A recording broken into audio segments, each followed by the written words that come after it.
Ya, salam. Kembali kita akan berbicara tentang bagaimana mengatasi kekecewaan.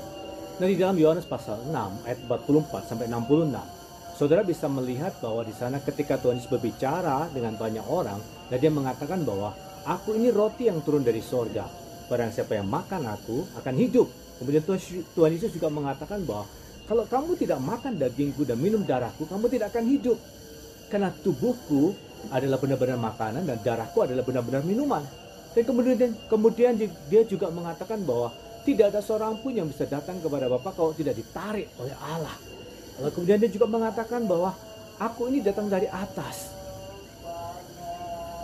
Ketika mereka pada waktu mengikut dia senang karena Tuhan Yesus menyediakan makanan dan lain-lain, senang.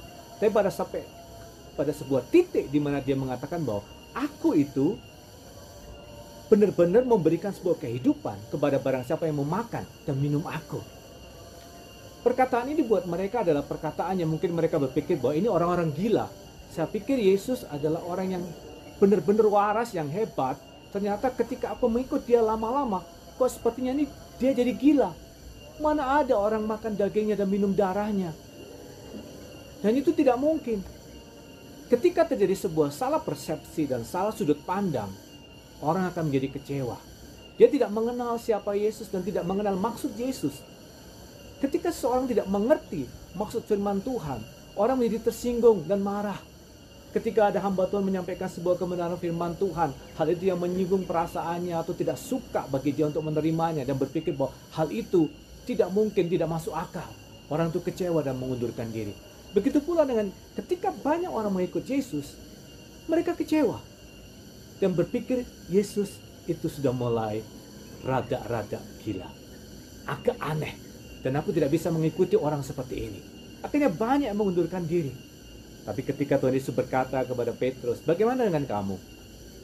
Tidak bisa lah Tuhan, aku tahu bahwa perkataanmu adalah roh dan hidup. Karena itu aku tetap mengikut engkau dan tetap melayani engkau dan bersama-sama dengan engkau. Bagaimana dengan saudara dan saya? Saudara sudah bisa menangkap siapa Yesus dalam kehidupan saudara? Ketika saudara mengerti bahwa Yesus, setiap kata yang dimaksud oleh Yesus adalah sebuah kebenaran, saudara tidak akan kecewa. Tapi kalau sudah berpikir negatif, bahwa Tuhan memperkatakan sesuatu dengan maksud adalah untuk mungkin mengambil keuntungan dari saudara, mungkin berkata sesuatu yang aneh, sesuatu hal yang tidak masuk akal buat saudara, saudara mundur. Itu membuat saudara kecewa dan rugi. Tapi baiklah saudara mengerti bahwa siapa Yesus itu. Yesus adalah Allah, Yesus adalah Tuhan, dan Yesus adalah roti hidup. Yesus adalah minuman yang memberikan kehidupan buat kita.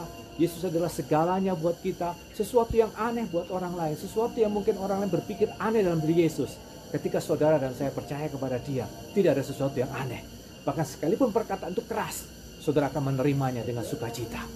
Karena itulah saudara dan saya adalah murid-murid Tuhan dan anak-anak Tuhan dan umat gembalaan Tuhan.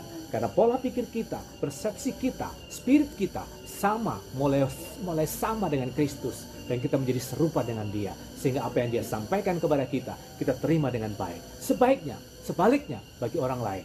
Ketika dia tidak mengerti hal itu, dia menganggap bahwa setiap kata-kata Tuhan itu adalah sesuatu hal yang tidak masuk akal. Dan mereka tidak bisa menerimanya. Dan mereka rugi. Tapi kita yang percaya kepada Tuhan tidak rugi. Amin. Tuhan memberkati.